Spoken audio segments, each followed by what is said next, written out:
Hello students, in this session we are going to start chapter number 2, Accounting for Partnership Basic Concepts. In first PUC Business Studies, you have studied different forms of business organizations, namely sole proprietorship, partnership, HUF business, a cooperative society and joint stock company. In that chapter, you have studied different theoretical aspects of all these forms of business organizations, say meaning and definition, characteristic features, merits and demerits, types and so on. So, in this chapter you will be studying about partnership. In a partnership firm, how accounts are maintained and what are the different aspects relating to accounting for partnership. So, all these things you are going to study in the second year accountancy. Let us recall certain theoretical aspects of partnership which you have studied in first PUC. So, we will begin with the meaning of partnership. So, what is a partnership? So, when two or more persons join hands together to start a business and carry on activities and share profits and losses arising from that business, then it is said to be partnership. So, the two persons must be there, agreement must be there between them, mutually they will take certain decisions regarding business activities and finally share profits or losses arising from that business. So, this is the meaning of a partnership. Now, coming to the definition of partnership. Section 4 of Indian Partnership Act 1932 defines a partnership as the relation between persons who have agreed to share profits of the business carried on by all or any of them acting for all. So, in India we have got two acts relating to partnership businesses. One is Indian Partnership Act 1932 that deals with the partnership businesses in India. Another act is Limited Liability Partnership Act 2008, which specifically deals with limited liability partnership businesses. When you analyze the definition of partnership given by section 4 of Indian Partnership Act 1932, you get certain characteristic features of partnership. We will discuss all these essential features of partnership firms. Before that, there are some basic terms relating to a partnership, such as partners. So, who are partners? As you know, those persons who with an agreement start the business under partnership and share profits and losses from it are called partners. So, those persons who are the proprietors of partnership business are partners. Another term is partnership firm. So, what is this partnership firm? All partners are collectively called partnership firm. So, that is the meaning of a partnership firm. Then firm's name. So, firm's name is the name under which the activities of that business organization are carried on. So, it is the name by which they carry on their activities of business. So that is firm's name. Next, coming to the essential features of partnership. The first essential feature of partnership is two or more persons. So in order to start a partnership business, there must be two persons. That means at least there should be two persons in order to start a business under partnership. And this that maximum number of partners can go up to 50. So minimum two persons and maximum 50 persons. That is the first essential features of a partnership.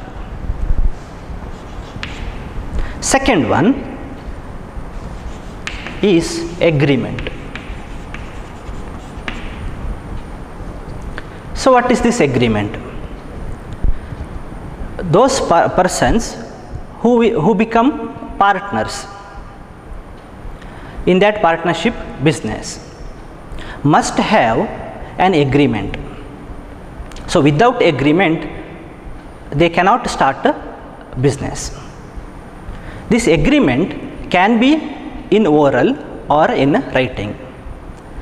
So the Partnership Act 1932 doesn't say anything that it must be in writing or so. It is optional to the partners. If they desire so, they can make agreement in writing in order to avoid disputes or conflicts that may arise in future. Otherwise agreement can be in oral also. So that is the second point. And this agreement, when it is properly drafted and prepared as per Stamp Act 1899, then it becomes partnership deed. So this is the second essential feature of partnership. Third feature is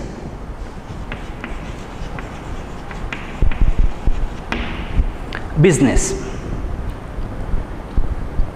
The business carried on by the partnership firm must be lawful business activities. Any agreement to carry out some illegal activities cannot be called partnership. It becomes void in the eyes of law. Therefore, partnership must be to carry out all lawful or legally accepted activities only. So that is the another feature. Next, fourth one, registration. Again, registration of the firm is optional except limited liability partnership.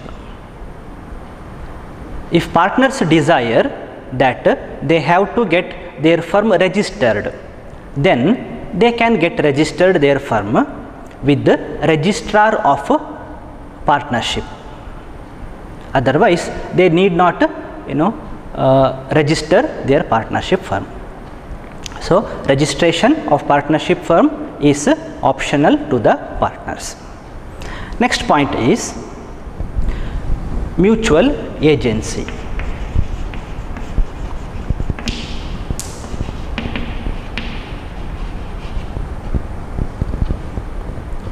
In the case of a partnership, there exists the relation of mutual agency between all the partners. So what is this mutual agency? Mutual agency means there exists principal and agent relationship between all partners. That means one partner is the principal as well as the agent of all other partners. Therefore, the act of that person, that one partner, bounds all other partners with regard to the activities of business, and activities of all other partners bound that partner when he is the partner in that business. So, this is the relationship of mutual agency between all the partners. Next essential feature is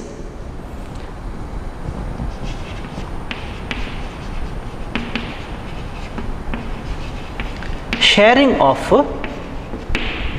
profits. This is another important feature of partnership business. So, the agreement between partners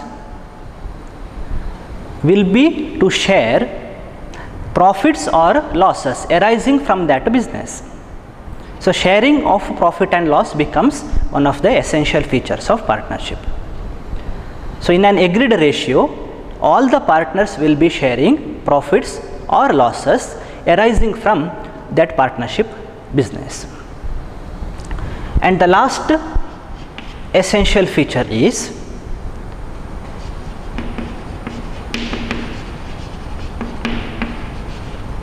liability of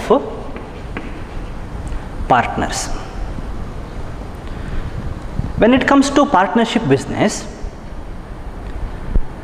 all partners of that partnership business are jointly and severally liable to the debts of that business, and the liability of each partner is unlimited. So, what is this unlimited liability? Unlimited liability means the private assets of partners can also be used to repay the debts of the firm. Regarding the liability of partners, in the case of general partnership, all partners will have unlimited liability, whereas in the case of limited liability partnership, except one person or one partner, all others will have limited liability. So, this is the liability status of partners in the case of general partnership and partnership with the limited liability. So, these are the essential characteristic features of partnership. The next important theoretical aspect you have studied in first PUC business studies under chapter number 2 for partnership is partnership deed.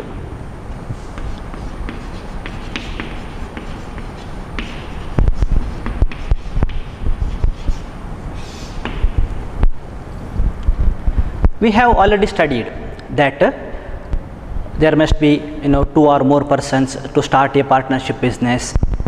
There must be an agreement between all those persons. They share profits and losses and so on. So, coming to that agreement, this agreement between persons can be oral or in writing. Or in the general cases, or in usually what happens, partners may desire to have their agreement in writing only. So, this is to avoid disputes or conflicts which may arise in the future. So, the agreement between partners, when is made in writing and which is properly drafted and prepared as per the provision of Stamp Act,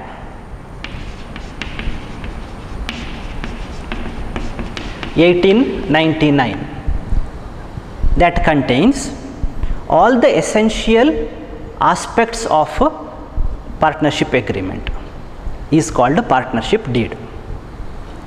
So, agreement must be in writing, and that agreement which is in writing must be drafted and prepared as per Stamp Act 1899, and that agreement must contain all the essential terms of a partnership agreement can be called partnership deed.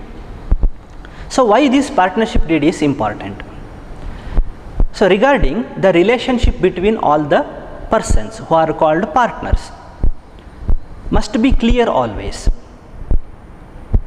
and essential terms of all this agreement must be stated clearly in order to avoid any disputes.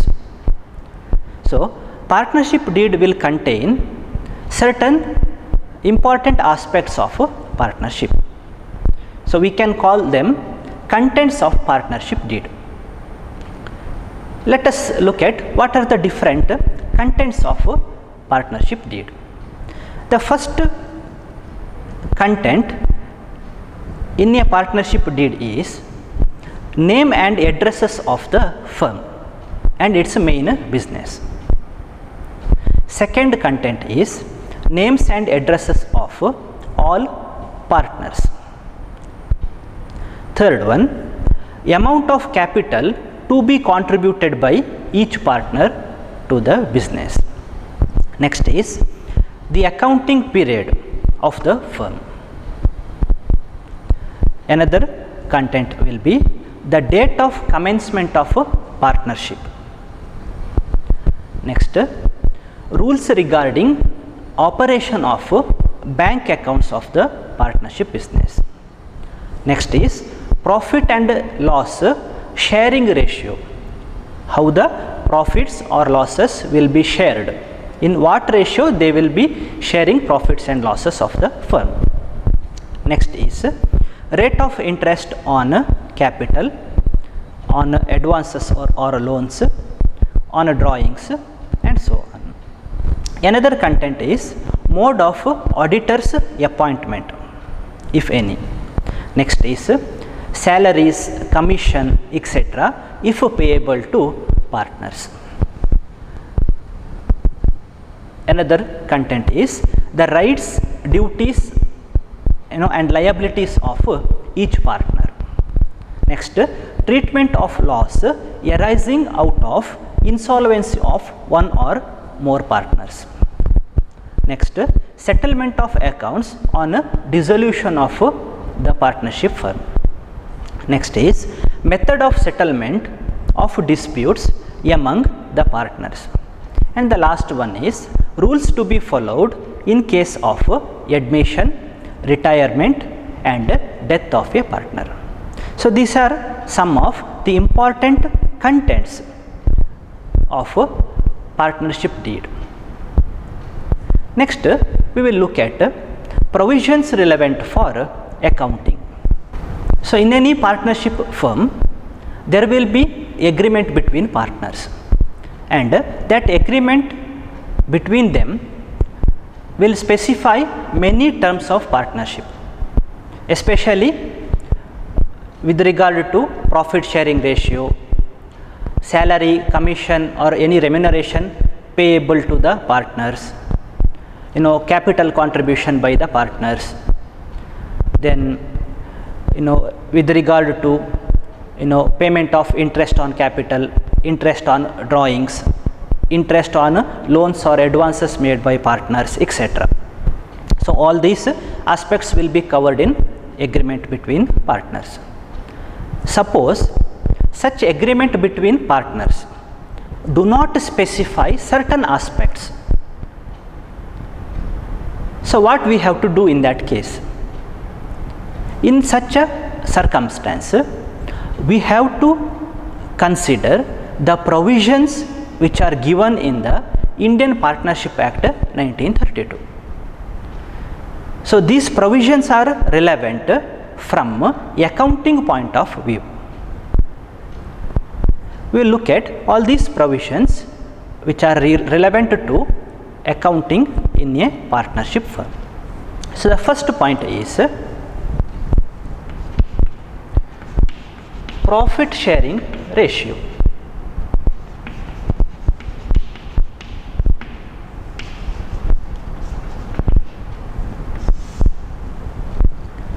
As we said earlier, there will be an agreement between partners to share profits and losses arising from the business.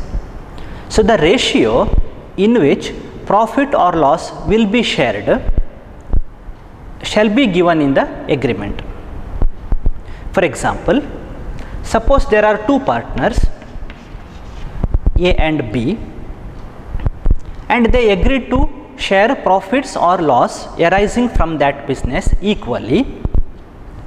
In that case, profit sharing ratio of A and B will be 1:1, means equally they are going to share profits or losses arising from that business. So in this case, their agreement clearly specifies that ratio. So then there will be no any doubts or confusions. Suppose their agreement doesn't say anything regarding profit sharing ratio, then what we have to do? In that case, we have to apply provision given in the act, which says if a partnership deed is silent regarding sharing of profit or losses among partners, then all the profits and losses arising from that business will be equally shared between all the partners. So this is when partnership deed is silent. Provision of Indian Partnership Act 1932 says all partners are equal with regard to sharing of profit and losses. So that is the first aspect here. Second one is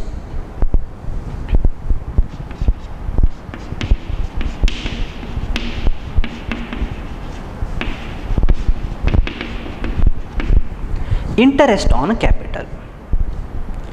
So each partner will be contributing some amount of capital to the business. So on such capitals contributed by partners, interest can be allowed by the firm to them. If there is a specific agreement between partners in the partnership deed to provide interest on capitals, then no doubt we have to provide interest at an agreed rate on the capitals given by partners. Suppose partnership deed doesn't say anything regarding this aspect, then again we have to look at the provision in the act, which says no interest will be allowed on any capital given by the partners to the firm. So no interest will be given to the partners on their capital contributions.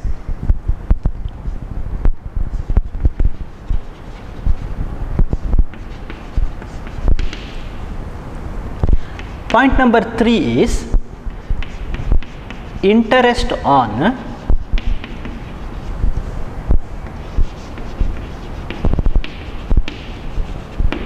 drawings.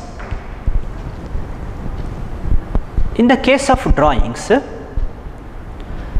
any interest, if it is chargeable, then it must be mentioned in the partnership deed. That means partners must have agreed to that in order to charge interest on drawings made by them. If a partnership deed is silent, then no interest is chargeable on the drawings made by partners from that partnership business. So no interest will be charged if partnership deed is silent. Point number 4 is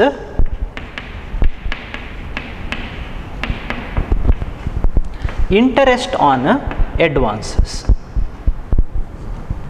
In some cases, some partners may advance money in addition to the capital contribution by them. So such advances are considered as loans given by the partners. Therefore, again the question comes whether interest is payable on that loan or not. The partnership deed again has to mention the rate at which interest has to be paid. If partnership deed is silent, again we have to go to the provision of the act which says interest at the rate of 6% per annum can be allowed on loans or advances given by partners. So, if there is specific agreement between partners, then at that rate of interest only interest will be given. Otherwise, at the rate of 6% as per the provision, interest will be payable. And the last point is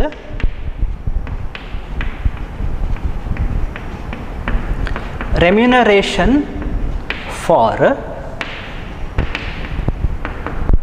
firm's work. Now, question comes when some partners work for the activities of business. They actively involve in the decision making or carrying out of business activities of the firm. In such a case, question arises whether salary or commission or any kind of remuneration is payable to them or not. If there is a specific agreement in partnership deed, as per that salary or commission can be allowed to such partners. Otherwise, that means if partnership deed doesn't say anything, it is silent regarding payment of remuneration, then no partner is entitled to get any remuneration, any salary or any commission for firm's work which he does for the firm. So, these are the 5 important aspects which are relevant for partnership accounts. Students, you can make a note of this point, that is for practical oriented questions under section E, you may get one question for 5 marks on this topic. The next topic we have to look at is special aspects of partnership accounts.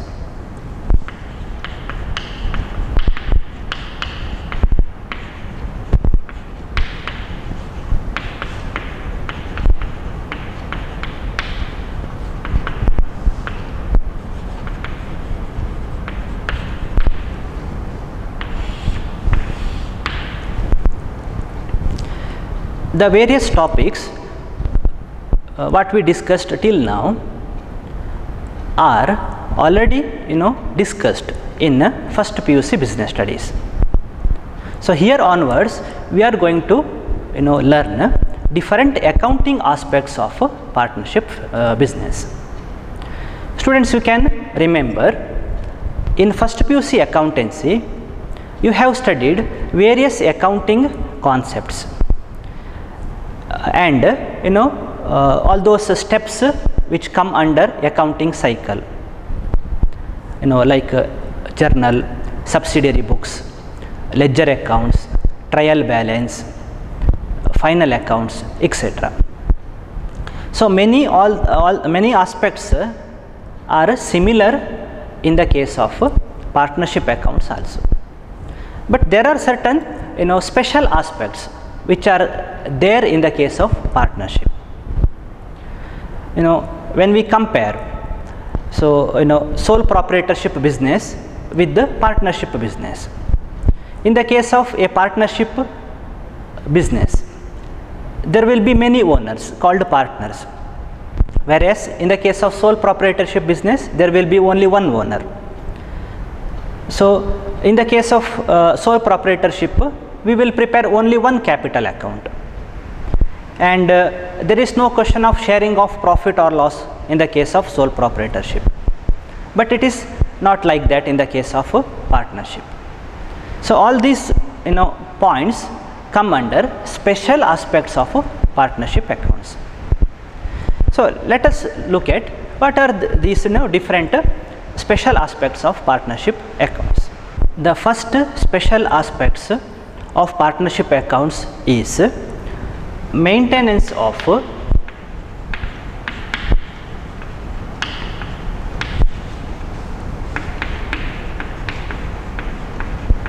partners capital accounts.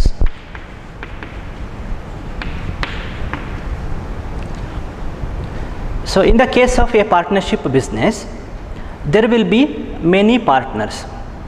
They are proprietors of the business. So for every partner, we have to prepare a capital account. Therefore, suppose there are 5 partners in a firm, 5 capital accounts are required to be prepared.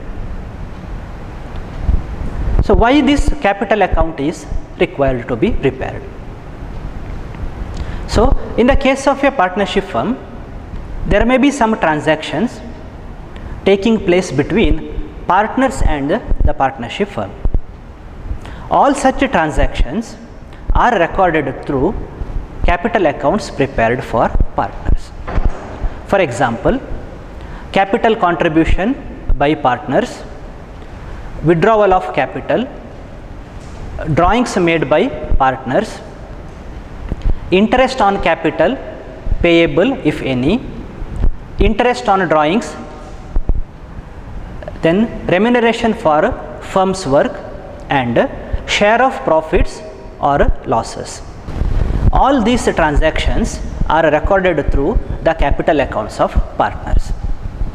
Second important special aspects of partnership accounts is distribution of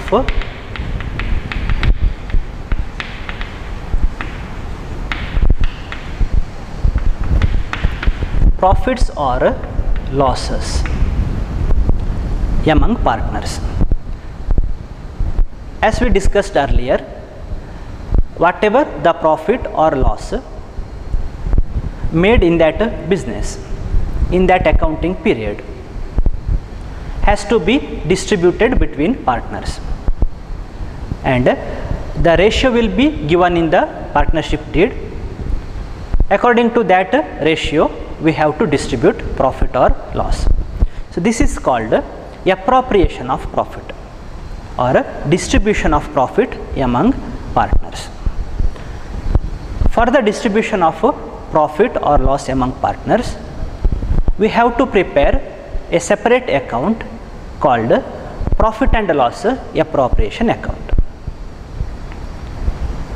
Next, third important aspect of partnership accounts is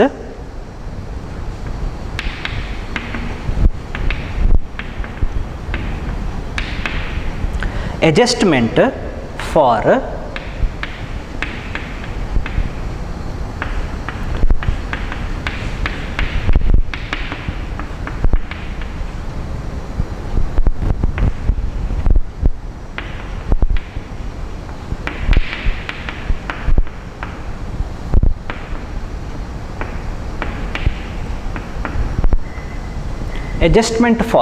wrong appropriation of profits in the past.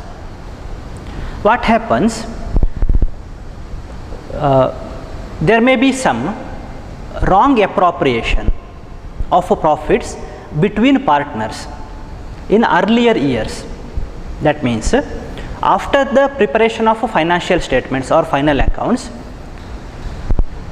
the firm or partners may identify certain wrong appropriations made earlier. So that has to be corrected. So this is called adjustments for wrong appropriation of profits. So whenever such wrong appropriation is detected by the firm, then they have to pass certain entries to adjust such wrong appropriation of profits. Example of wrong appropriation of profits may be with regard to payment of interest on capital or calculation of such interest on drawings, sharing of profits or loss, etc. So this is adjustment for wrong appropriation in the past. Fourth important special aspect is reconstitution of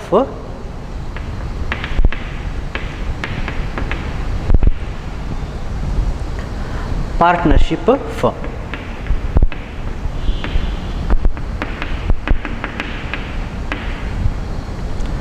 So in the case of a partnership, there must be 2 persons to start that business, and the maximum number of partners can go up to 50,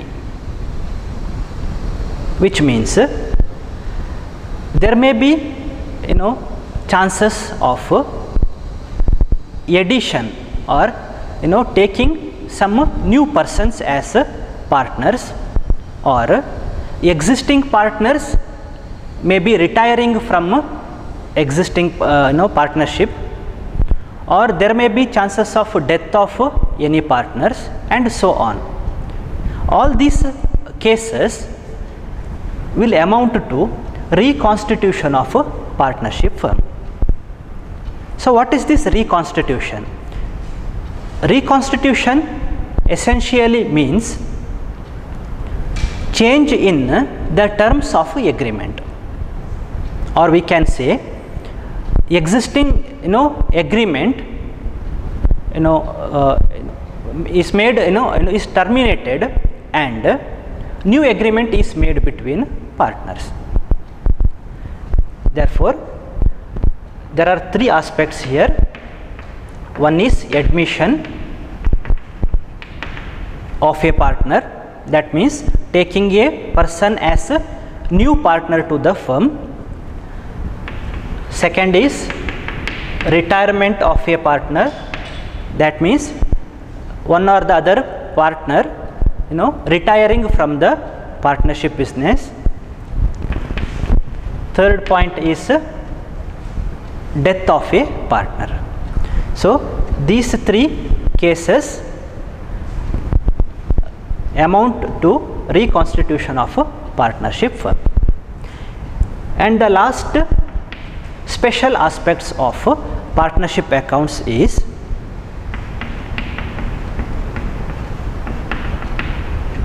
dissolution of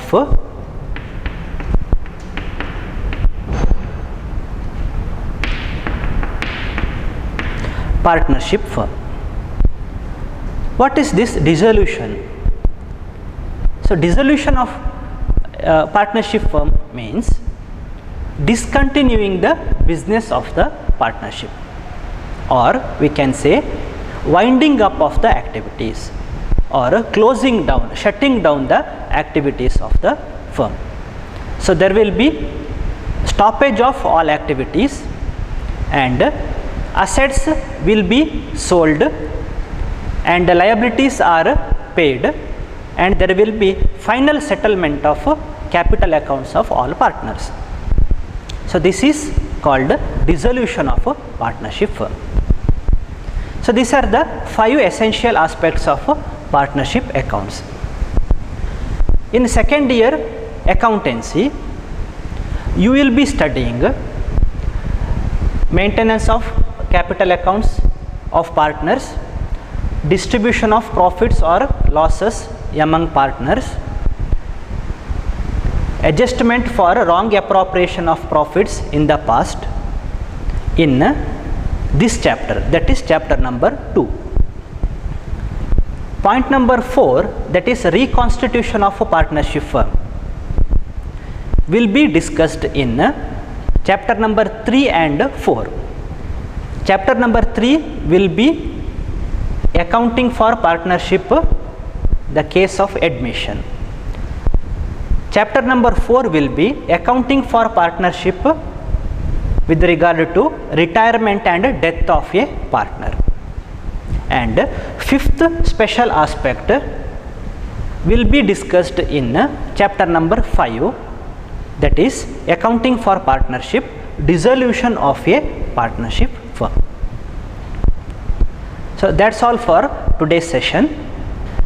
We will continue the remaining discussion to the coming session.